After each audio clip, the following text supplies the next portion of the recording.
दोस्तों नमस्कार। आज खेलो इंडिया एक बड़ा ब्रांड बन चुका है और उसके पीछे कई ठोस नीतिगत कारण भी हैं।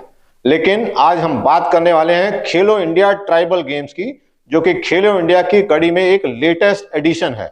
असल में ट्राइबल गेम्स को लेकर हमारे पास आपके बहुत सवाल आ रहे थे, इसलिए आज हम आपको विस्तार से जानकारी देंगे कि यह क्यों शुरू किया गया, कब होगा, इस वर्ष कौन से खेल होंगे, आयु वर्ग क्या है और सिलेक्शन कैसे होगा। इन सब सवालों के जवाब के साथ साथ हम इन खेलों का रणनीतिक महत्व भी आपको बताने वाले हैं। लेकिन उससे पहले मैं आप सभी से एक अपील करना चाहूंगा, अगर संभव हो तो ज्वाइन बटन दबाकर हमें ज्वाइन जरूर करें। उसके माध्यम से एक छोटी सी राशि हमें आपकी तरफ से हर महीने मिलेगी, जिससे हमें यह चैनल जो है उसको जारी रखने में बहुत सहायता मिलेगी। क्योंकि हम कोई विज्ञापन नहीं लेते हैं, ना ही सरकार से कोई फंड लेते हैं। इसी वजह से हम किसी के खिलाफ कुछ भी बोल सकते हैं और खबरें आपको दिखाते रहते हैं। तो चलिए आगे बढ़ने से पहले आपको बता दें कि खेलो इंडिया योजना असल में भारत सरकार के युवा कार्यक्रम और खेल मंत्रालय की एक फ्लैगशिप सेंट्रल स्कीम है। इसका विजन केवल प्रतियोगिता कराना नहीं, बल्कि मास पार्टिसिपेशन यानी जन भागीदारी और एक्सीलेंस प्रमोशन यानी खेलों में उत्कृष्टता के जरिए भारत को खेल महाशक्ति बनाना है। इस नई पहल के माध्यम से सरकार उन आदिवासी युवाओं के संघर्ष को पहचान दे रही है जो बस्तर और सरगुजा जैसे दुर्गम इलाकों की चुनौतियों को मात देकर मैदान पर उतरने का हौसला रखते हैं। ट्राइबल गेम सुनते ही सबके दिमाग में पहली बात यही आती है कि क्या इसमें सिर्फ आदिवासी खेल होंगे, जैसे कि तीरंदाजी, कुश्ती, गतका, मलखम, या फिर वो खेल जिसके नाम शायद ट्राइबल एरिया के लोग ही जानते होंगे, जैसे कि ह्यांग तनाबा, असोल्पा आप या धोप खेल। आपके दिमाग में भी कुछ ऐसा ही आया होगा और हमारे दिमाग में भी यही आया था, जिसकी वजह से हमने स्पोर्ट्स अथॉरिटी ऑफ इंडिया के खेलो इंडिया डिवीजन में बात की और हमें बताया गया कि ऐसा नहीं है कि सिर्फ पुराने जो खेल हैं वही होंगे, इसमें आधुनिक खेल जो हैं वो ही शामिल होंगे। उन्होंने हमें खेलो इंडिया का एक मूल मकसद बताया, याद दिलाया। खेलो इंडिया के 5 में से एक मूल मकसद जो वो याद है वो ये है कि भारतीय खिलाड़ियों को विश्व स्तरीय टूर्नामेंट के लिए तैयार करना, चाहे वह ओलंपिक हो, एशियन गेम्स हो या विश्व चैंपियनशिप। इसे ध्यान में रखें तो केवल ओलंपिक खेल ही इसमें प्राथमिकता पा सकते हैं। इसके अलावा सरकार ने कुछ पारंपरिक और देसी खेलों को भी जोड़ा है, उसकी जानकारी भी हम आपको देने वाले हैं।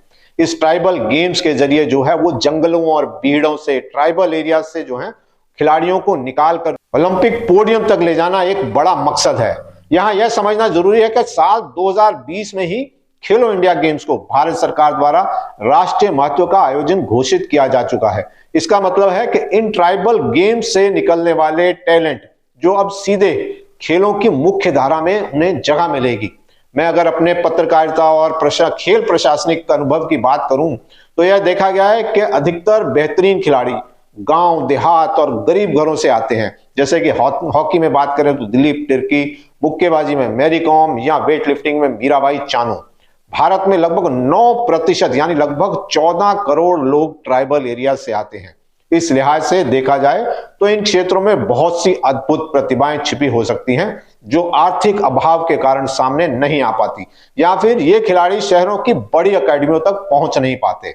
इन्हीं प्रतिभाओं को ढूंढने और इन्हें अंतरराष्ट्रीय खिलाड़ी के रूप में तैयार करने के लिए ट्राइबल गेम्स की शुरुआत की गई है। मैं पहले भी कह चुका हूं कि मोदी सरकार और किसी क्षेत्र में कैसा कर रही हो, इस पर आपकी राय अलग हो सकती है, लेकिन खेलों में जो बड़े बदलाव और प्रगति सरकार के माध्यम से हो रही है वह इतिहास में कभी नहीं हुई है। सरकार अच्छा करेगी तो तारीफ होगी और जहां सरकार गलत करेगी वहां मैं आलोचना करने से भी नहीं चूकता। चलिए बात करते हैं कि इस बार ये खेल कब और कहां हो रहे हैं। आधिकारिक तौर पर इन खेलों के विभिन्न चरणों की शुरुआत 14 फरवरी 2026 से हो चुकी है, जबकि मुख्य स्पर्धाएं जो टूर्नामेंट्स हैं वो 25 मार्च से 6 अप्रैल 2026 तक होंगे। ये खेल छत्तीसगढ़ के रायपुर, जगदलपुर और सरगुजा जिलों में आयोजित किए जाएंगे। इन खेलों का आधिकारिक जो मस्कट है वो मोरवीर है, जो साहस और गौरव का प्रतीक है। नाम के पीछे की गहराई देखें तो मोर का अर्थ है हमारा और वीर का अर्थ है बहादुर। साथ ही इसका लोगो भी लॉन्च कर दिया गया है, जो आदिवासी परंपरा और आधुनिक खेलों के अटूट जुड़ाव को दर्शाता है। इसमें इस वर्ष कुल 7 पदक खेल हैं, जैसे कि athletics, football, hockey, weight lifting, तीरंदाजी, तैराकी और कुश्ती। इसके अलावा डेमोन्स्ट्रेशन स्पोर्ट्स के रूप में मलखंब और कबड्डी को भी शामिल किया गया है ताकि हमारी सांस्कृतिक समृद्धि को दिखाया जा सके। ऐसा नहीं है कि हर बार केवल यही खेल होंगे, चूंकि यह आयोजन पहली बार हो रहा है तो इससे जुड़ी कुछ व्यवहारिक खामियां सामने आ सकती हैं, इसलिए कह सकते हैं कि यह एक पायलट प्रोजेक्ट के रूप में शुरू किया गया है। इस वर्ष के खेलों के बाद समीक्षा की जाएगी और अगले वर्ष आवश्यकता अनुसार बदलाव किए जाएंगे और अन्य खेलों को भी जोड़ा जाएगा। आप में से बहुत से लोगों ने यह भी पूछा कि इसमें हिस्सा कैसे ले सकते हैं और आयु वर्ग क्या होगा। तो इस बार आयु वर्ग ओपन है, यानी केवल एक ही एज डिवीजन होगा जिसमें सभी उम्र के खिलाड़ी शामिल हो सकते हैं। अगर कुल संख्या की बात करूं तो लगभग 1566 खिलाड़ी और 104 सपोर्ट स्टाफ इसमें हिस्सा लेंगे। आप लोगों का एक सवाल यह था कि इसमें हिस्सा कैसे ले सकते हैं। तो दोस्तों, इस वर्ष के लिए राज्य सरकारों ने अपने यहाँ ट्रायल करवाए थे और चुने हुए खिलाड़ियों की लिस्ट संबंधित फेडरेशंस को भेज दी गई थी, जिसके बाद फेडरेशंस को उनमें से बेहतरीन 8 खिलाड़ियों या 8 टीमों को चुनना था और यह प्रक्रिया पूरी हो चुकी है। हाल ही में जम्मू कश्मीर और बिहार जैसे राज्यों में हुए ओपन ट्रायल्स इसी कड़ी का हिस्सा थे। आने वाले वक्त में यह देखना वाकई दिलचस्प होगा कि हमारे ये आदिवासी खिलाड़ी दुनिया को अपनी असली ताकत कैसे दिखाते हैं। सच तो यह है कि असली पोटेंशियल आज भी हमारे ट्राइबल एरियाज में ही छिपा है।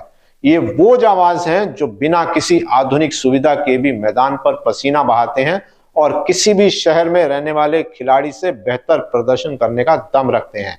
बस कमी थी तो एक सही मौके की, और अब जब सरकार ने उन्हें सुविधाएं और मंच दे दी हैं तो यकीन मानिए इनके लिए देश के लिए मेडल आना कोई बहुत बड़ी बात नहीं होगी।